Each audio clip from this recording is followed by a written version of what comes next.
دين مروقين المنقى، صح ولا مو صح؟ سوداني هادي، السوداني ماشي والإشارة قدامه خضراء، اللي وراه ذا من أهل الشام، أهل الشام غالبا فيهم حرارة، فالشامي اللي وراه ذا من أهل الشام يضرب لبوري جديد جديد. وش معناها؟ يعني يلحق إيش؟ الإشارة. السوداني ماشي على نفس حركته، خليكم معي شباب، ماشي على نفس طريقته، فالأخ اللي من الشام يدق لبوري جديد جديد، والسوداني ماشي برواقه. المهم ولعت صفرة، السوداني ايش سوى؟ هدى، رفع رجله هدى شوي، اللي وراه ضرب لبوري يعني يلحق ايش؟ الصفرة. ولعت الحمراء، وش سوى السوداني؟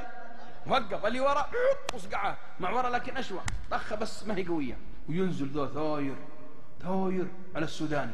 في يوم نزل السوداني، انت ما تشوف؟ انت حمار. يقول من؟ السوداني طوال يدخل يده بجيبه، تعرفون الثوب السوداني، ويدخل يده يدخل، الناس واقفين قالوا اكيد بيطلع سكين ولا يطلع ايش؟ مفك، ويدخل يده ويطلع ايش؟ طلع طباشيره. قال مو عيب عليك انا مدرس لغه عربيه تقول لي حمار؟